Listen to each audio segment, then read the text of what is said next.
浙东营田大使。大王的意思是在台州设浙东营田使司，统一提调明、台、温3州的营田农桑市。各州自有营田司在，为何要设3州营田大使？台州、温州营田使都坏了事，营田司内的贪渎情弊也需查办明白。这2个官署，怕是都靠不住了。营田大使名爵过重，大王主意何人？我奉王教，来问一问相公。温州知州慎温琪，内都监使程昭月2人，哪一个堪为浙东营田使？这还用问吗？沈如玉是什么人？那个姓程的是什么人？一个是君子，一个是贼子。浙东营田大使不叫君子去做，难不成还要叫一个贼子去做不成吗？程昭月是个买卖人，沈文琪是君子，可君子变不出钱粮。眼下台州、温州的局面，须得一个懂得经济之道、财货营生的人好生调理。浙东营田大使不能用君子，要用买卖人。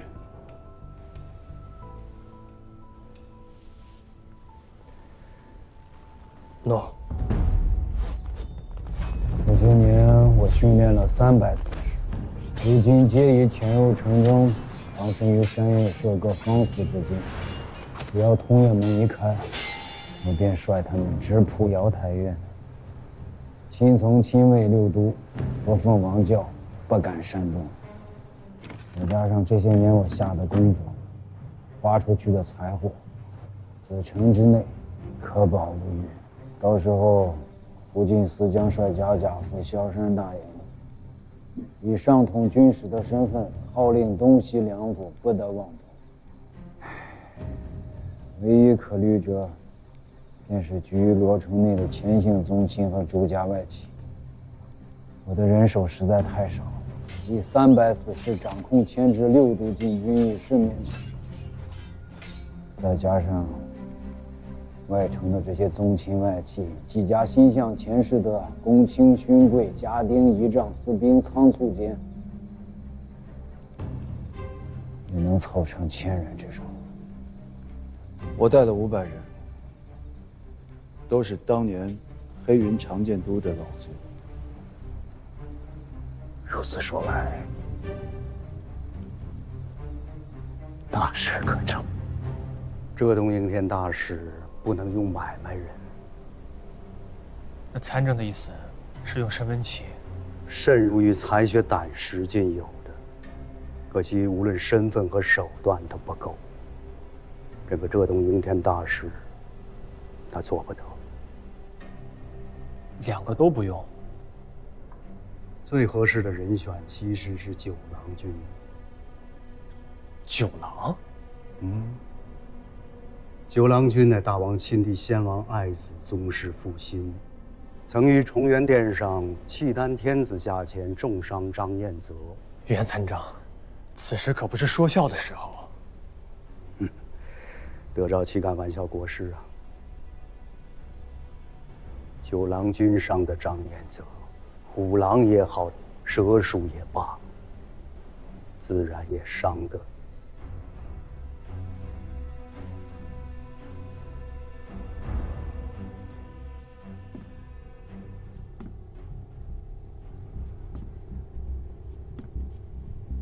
是大王派你来问的？洪处焉敢伪传王教，诓骗水秋公啊！ 你是不敢，大王敢啊！备马，我要进宫。诺。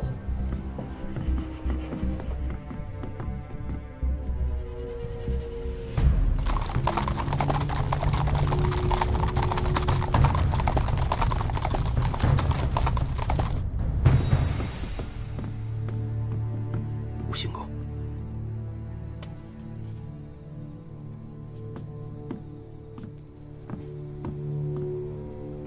事情有变，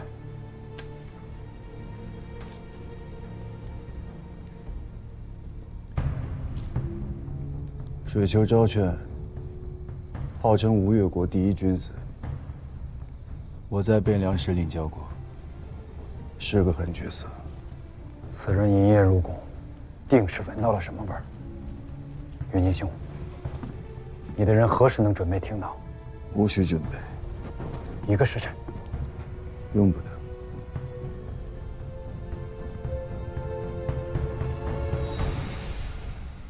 好，大王兴如此诈谋，试探宗亲重臣，君道何在？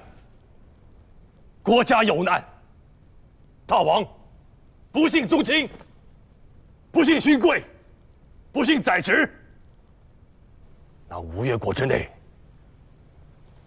大王还有可信之人吗？水丘公，无脑，是孤用错人了。以致这入境宫城之内，钱流激荡，故实在是不知何人可信，何人可用。如何不可信啊？如何不可用啊？刘月成，滚进来！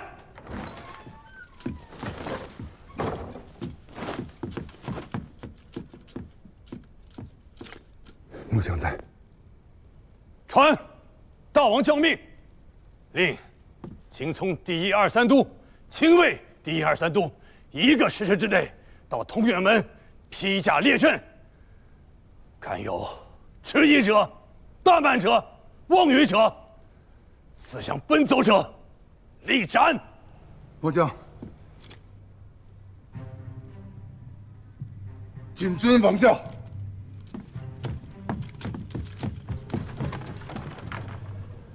这是大王的功臣，这是大王的王都。无论是宗亲、勋贵，还是那些文武礼数，皆是大王的子民啊。若是有人胆敢行大逆不道之事，大王，你只需登高一呼，满城尽是秦王之师。大王要诛逆，要拿贼，只管大道行去便可，何须行此鬼域之伎俩啊！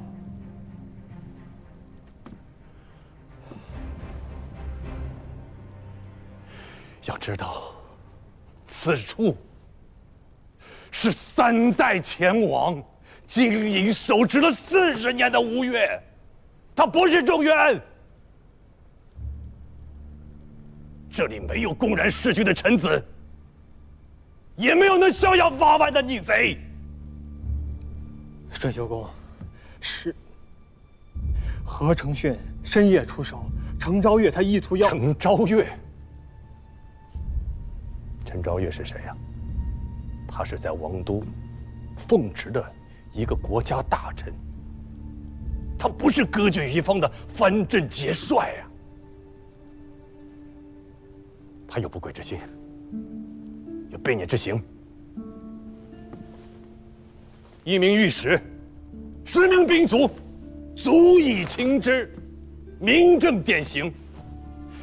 要是若以9郎如此糊涂的主张，将数以千计的亲卫亲从调出子臣，那些没有了约束，又没有了上官的那些禁军，到了外城，该捅出多大的乱子！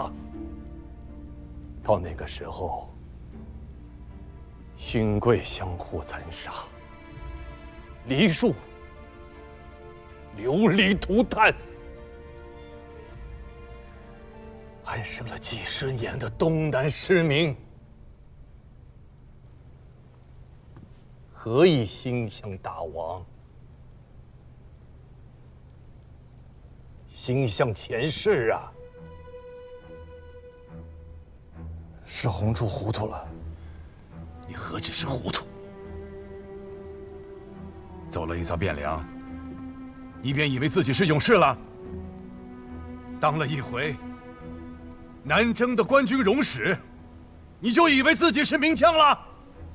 你那胡闹，当计谋，国家社稷，岂能胡来？不该你逞能的时候，你偏偏耍小聪明；该你认真的时候，你偏偏犯了糊涂。一个程昭月，他当不得那么大动干戈。真正的凶险，是他背后的那些南唐的细作，南唐才是我们吴越生死之地。大王，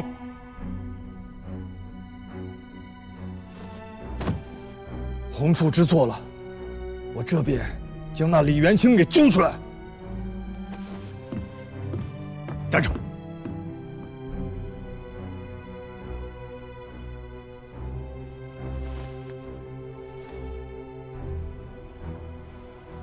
请大王赐九郎兵符。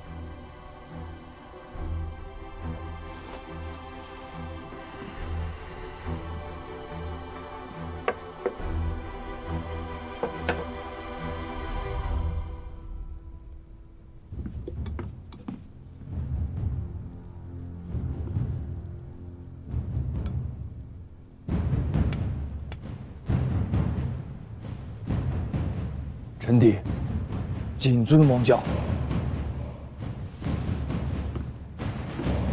带着兵符去找张允。